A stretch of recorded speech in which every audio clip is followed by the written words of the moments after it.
Halo, assalamualaikum warahmatullahi wabarakatuh. Jumpa kembali dengan Banyuwangi Official. Dan malam hari ini ada kabar terbaru dan mestinya ada video lucu juga ya, yaitu Bang Opung. Dan Bang Opung menerangkan bahwa sidang kemarin di MK, bahwa di situ ada Menteri Keuangan yaitu Sri Mulyani. Oke, jangan lupa like, komen, dan subscribe di channel ini Banyuwangi Official.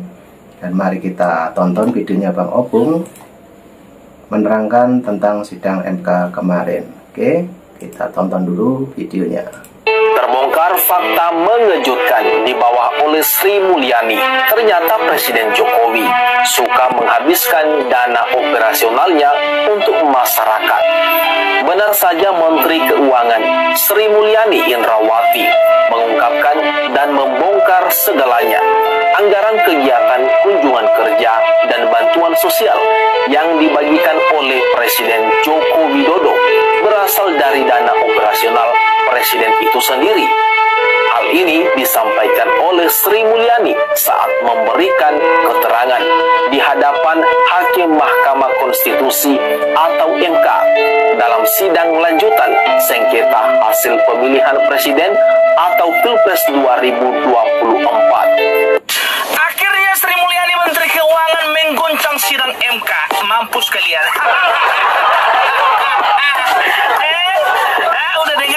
Udah dengar pidato beliau Empat menteri yang kalian undang ya, Menteri PMK, Muhajir, Menteri Menko Perekonomian, Erlangga Hartarto, Menteri Sosial Tri Risma hari ini, dan Menteri Keuangan Sri Mulyani. Ya, dari yang keempat menteri ini, yang paling mengguncang dan paling menggetarkan adalah kesaksian dari Ibu Sri Mulyani. Jangan main-main, Wak. Beliau ini biar tahu kalian sudah jadi menteri dari tahun 2004. Ingat, 2004. Dan ternyata beliau itu semenjak jadi mahasiswa adalah seorang mahasiswa yang bisa dikatakan sangat berprestasi. Karena di otaknya belajar, bukan demo. Ingat ya, jadi bibit-bibit demonstrasi itu gak ada di otak beliau gitu loh. Jadi kalau ada masalah ya selesaikan baik-baik gitu, bukan dengan demo ya. Ingat itu, bukan dengan demo. Apalagi menggugat segala sesuatunya ke MK. Enggak permainan beliau itu, enggak. Jadi tahun 2004 ya sampai 2010 itu beliau itu menjabat sebagai Menteri Ekonomi, bahkan Menko Perekonomian di zamannya Bapak SBY. Ya kan? Dan tahun 2010, tahu enggak kalian? Beliau itu diangkat menjadi salah satu dari 3 direktur pelaksana Bank Dunia. Bank Dunia, Wak. Bukan Bank Sumut. Atau Bank Jabar, bukan. Bank Dunia, di mana ada 74 negara yang diatur bagaimana tata kelola perekonomiannya, atau lebih tepatnya perbankan. Ingat itu, jangankan cuma satu negara Indonesia kecil itu, 74 negara sudah pernah dikelolanya gitu. Jadi beliau tahu seluk-beluk dan kemana perginya uang dan datangnya uang itu. Itulah kalian, karena memang otak kalian itu 0103 sudah kotor mengenai Bapak Jokowi. Makanya apa yang kalian rencanakan kotor itu udah dipatahkan semuanya dengan keterangan dari Sri Mulyani. Ingat, itu dia ya. Baru prestasi dulu, kita bicara prestasinya dulu ya, baru sepak terjangnya nanti itu belakangan. Baru setelah itu 2010 sampai 2016 beliau itu menjabat sebagai direktur pelaksana. Kalau nggak salah sih 4 atau 5 tahun. Dan pada akhirnya tahun 2015 atau 2016 itu Bapak Jokowi, presiden kita yang terhormat, itu memanggil beliau. Karena apa? Karena Indonesia butuh otak incarnya beliau untuk mengelola keuangan di Indonesia ini. Terbukti. Makanya sekarang itu dikatakan Indonesia itu adalah salah satu negara yang stabil, paling stabil keuangannya, paling stabil perekonomiannya gitu. Itu baru namanya perempuan. Perempuan itu seperti ini, tunjukkan prestasi, bukan koar-koar pakai toa bikin suara-suara keras. Jokowi, maksulkan Jokowi. Taruh ya, masih ingat kalian? Ini baru namanya perempuan. Ya, ini baru namanya Sri Kandi. Jadi for your information ya, beliau ini lahir di Kebumen. Jadi tepuk tangan dulu untuk orang Kebumen. Ini putri terbaik bangsa kita ini ya, apa lagi? Beliau juga lahir di Lampung. Jadi untuk orang Lampung, kalian harus berbahagia karena seorang putri terbaik Indonesia pernah lahir di sana. Itu dia. Setelah itu ya, sampai sekarang ya, mungkin banyak orang berpikir ini orangnya Jokowi, ini orang PDIP, ini orang no, beliau pure seorang ekonom, bukan dari partai manapun. Makanya ketika beliau memberikan kesaksian, beda kan, ya kan, tanpa intervensi dari partai manapun, tanpa campur tangan dari partai manapun, ya, tidak mewakili partai, tidak, ya kan. Kalau Erlangga mungkin mewakili PDIP, apa namanya, Golkar, kok jadi salah ya, kok tersebut aku ya PDIP. Sorry mak. Baru kalau Oke, teman-teman, sangat lucu sekali. Inilah penghubung ya, video yang terbarunya. Oke, kita simak kembali. Dan ini mengenai Ibu Sri Mulyani, teman-teman ya. Oke, jangan lupa like, komen, dan subscribe di channel ini, Banyuwangi Official. Oke, kita tonton kembali. Putri Risma hari ini, itu baru dari PDIP. Salah kamar tadi, biasalah, ya kan. Dan juga dari keempat kesaksiannya itu, coba perhatikan kalian dulu, terkuaklah ya rahasia-rahasia yang sebetulnya ya ini patutnya ini untuk disimpan gitu loh, nggak perlu diumbar ke masyarakat. Tapi akhirnya apa? Ya mau nggak mau Ibu Sri Mulyani menceritakanlah bahwasannya Bapak Presiden kita itu dengan sukarela itu menggunakan dana operasionalnya untuk dibagikan ke rakyatnya. Itu dia ya. Bicara mengenai hutang sudah dijelaskan kemarin itu.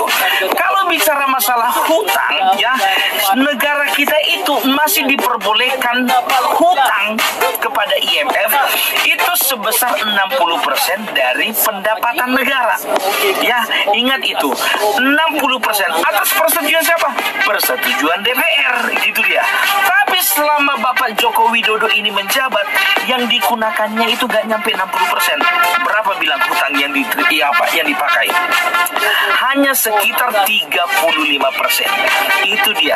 Jadi moncong-moncong yang berkata, negara kita hidup oleh karena utang. Bukan cuma Indonesia utang. Amerika, Singapura, Malaysia, dan lain sebagainya itu juga hidup karena utang.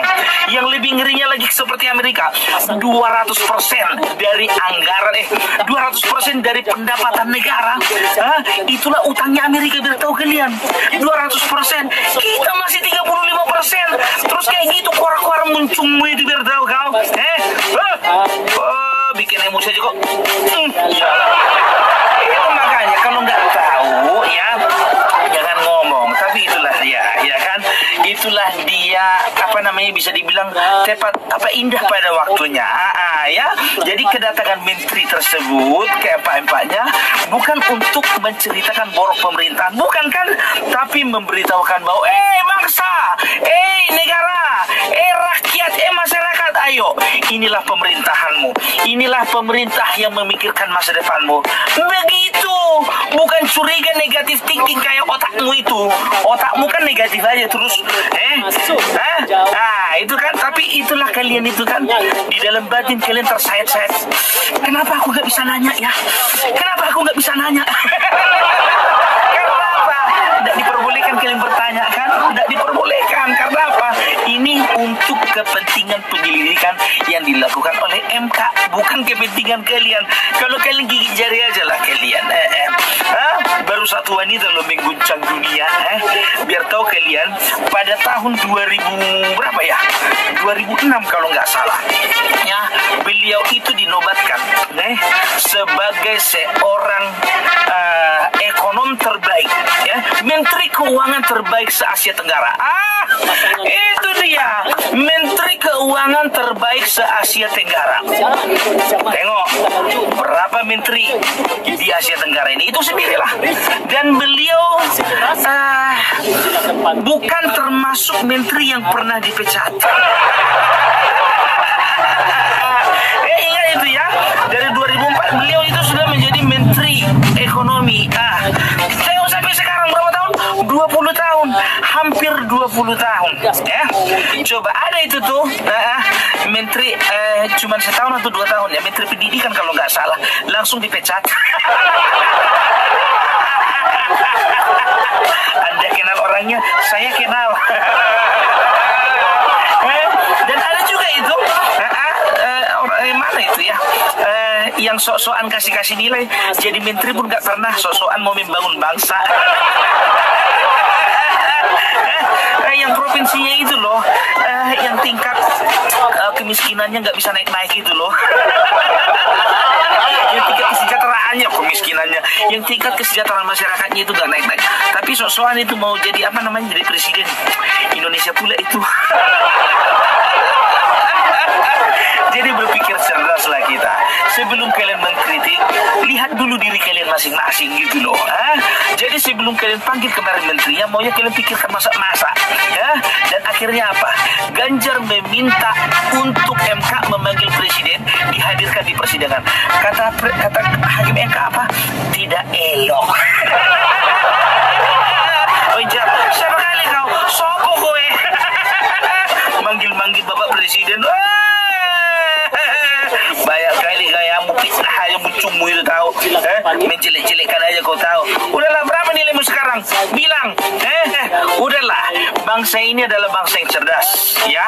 Bangsa ini tidak gampang termakan lagi oleh hoax, oke? Jadi maju terus untuk Bapak Prabowo dan Gibran, ya. Kami tunggu pelantikanmu tanggal 20 Oktober 2024. NKRI harga mati. Nah, oke teman-teman, sudah habis videonya.